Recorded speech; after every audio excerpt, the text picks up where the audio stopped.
Hello everyone. I have not showered. It is so humid here in Tennessee. It is crazy. It's almost 70 degrees.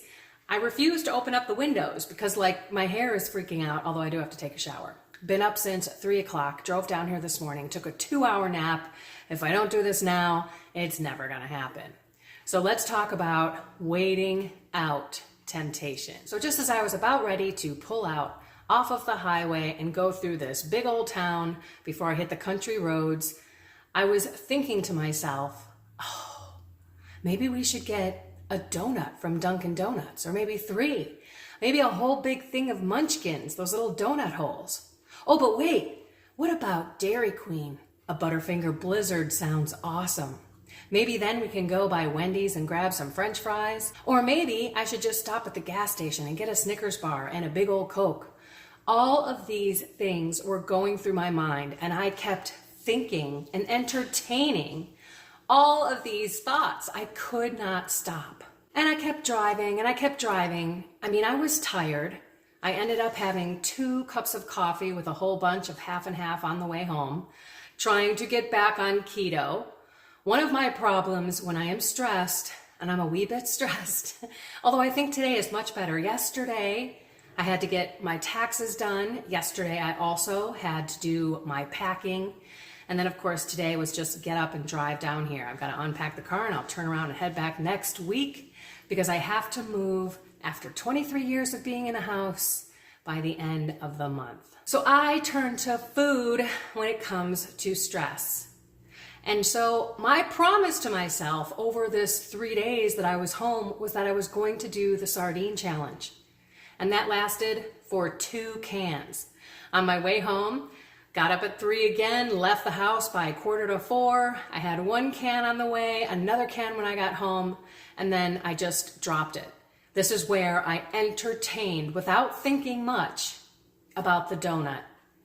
I had to have the 2 donuts, and then I got me some Ben & Jerry's, which I don't even like to support that company, ice cream. And then I ate it. And then I felt guilty. And then I was like, you're a glutton. You didn't need all of that. And then later on that day, I went out and I got another ice cream for dinner.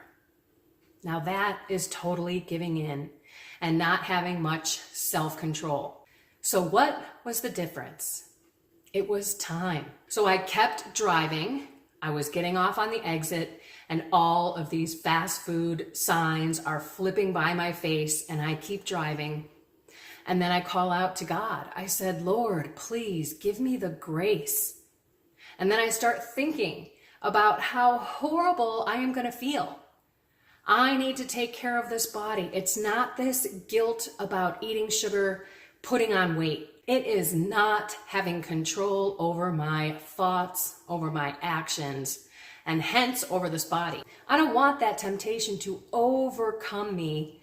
And before you know it, I have a spoon and ice cream shoving in my pie hole. So that's what I did. I just waited.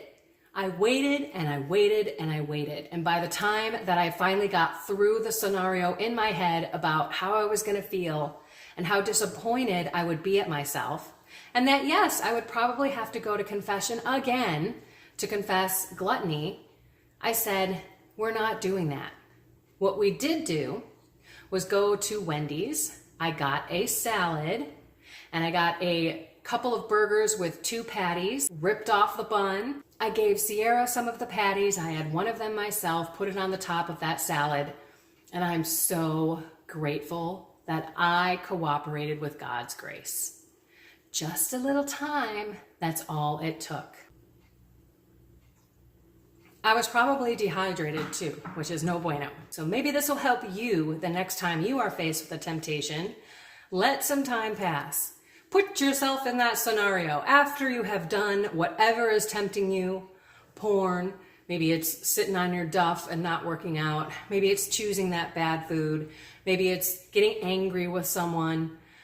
Just take a breath and overcome that temptation, because we can make a lot of excuses. That is exactly what I did the entire time I was home. Well, I'm stressed out. That's why I need this stuff. No, it stresses you out even more because I did have to go to confession because I was pretty gluttonous. Let's not get into everything that I ate, but I did eat a lot of bad food, and it didn't make me feel any better. Most of our temptations have us try to get out of the state that we are in. So maybe we can just accept the state that we're in. Maybe we're stressed, maybe we're worried about something, maybe we have anxiety, maybe we're upset with some relationship that we have and we want to be angry, but we can just ask the Lord in and then cooperate with that grace. Allow ourselves that time. And I thanked God the whole way home. When I'm on the country roads, there isn't anything for me to be tempted by. And all I did was say, thank you, thank you, thank you for giving me the grace to turn away from that temptation and possibly that evil one that wanted to pull me down out of self-control. Alrighty, everyone, I'm going to go talk to my Soul, Mind, and Body membership group. If you want to join, click the join button below. But you can only do that if you have an Android. If you have an iPhone, you have to do it on a computer. If not, I will see you here next time. Find something more with God, soul, mind, and body. Take some time before you jump in to that temptation. Stop, pause, and pray. And have a blessed and inspired day.